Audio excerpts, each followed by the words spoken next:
আসসালামু আলাইকুম রহমতুল্লাহ ওবরাকাতুহু। সবাই কেমন আছেন?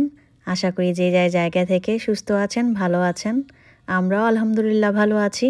রেইনবো লাইফ পরিবারের নতুন দিনে আরও একটি নতুন ভিডিও আপনাদের সাথে শেয়ার করতে যাচ্ছি। আশা করি আপনাদের সকলেরই ভালো লাগবে। আমাদের আজকে রবিবার, তো রবিবারের ব্লগটি আপনাদের সাথে শেয়ার করছি। রবিবার আমাদের একটা দাওয়াত আছে। দাওয়াতে যাওয়ার আগে আমি ঘরের যে কাজগুলো করে যাই সেটাই আজকে আপনাদের সাথে শেয়ার করব। আমার কাছে মনে হয় ঘর জিনিসটা যত্নের জিনিস। ঘরের যত্ন করলে শারীরিক মানসিক দুই দিক দিয়েও কিন্তু আমাদের উপকার হয়। 4 বাচ্চা নিয়ে যতটা পারি আমি আমার ঘরকে পরিষ্কার পরিচ্ছন্ন রাখতে চেষ্টা করি। তবে ওদের খেলার জিনিসপত্র এদিকে ওদিকে ছড়িয়ে থাকে এতটুকুই। কিন্তু সবসময় ট্রাই করি ঘরটাকে সুন্দরভাবে গুছিয়ে রাখতে।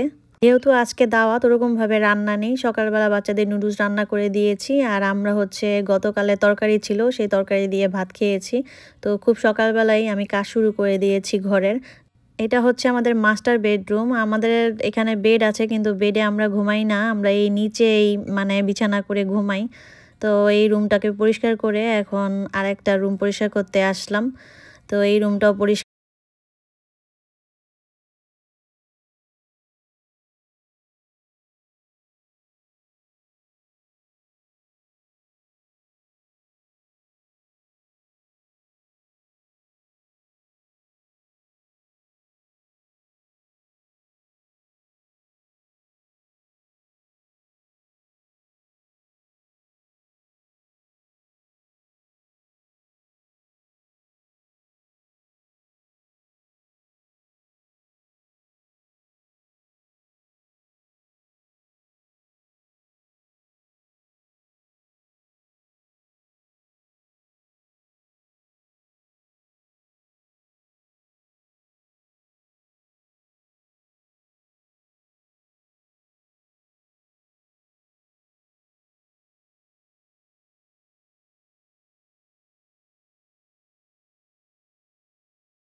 আর ব্লুবেরি নিয়ে যাচ্ছি ওপরে।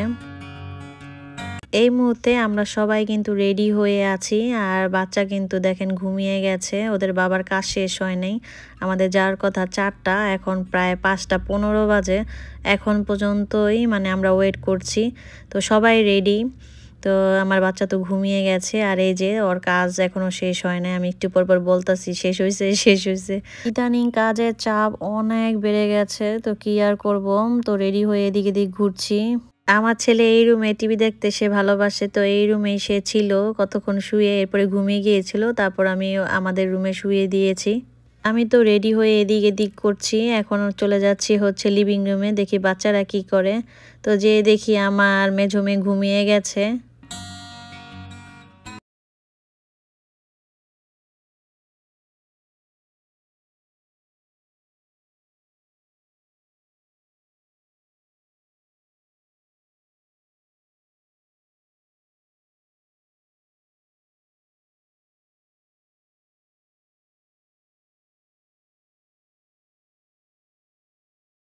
ছোট ছেলে আর মেজো মেয়ে ঘুমিয়ে আছে, আর 2টা হচ্ছে ঘুরছে। তো আজকের মতো এখানেই বিদায় নিচ্ছি। সবাই ভালো থাকেন, সুস্থ থাকেন। আল্লাহ হাফেজ। আসসালামু আলাইকুম।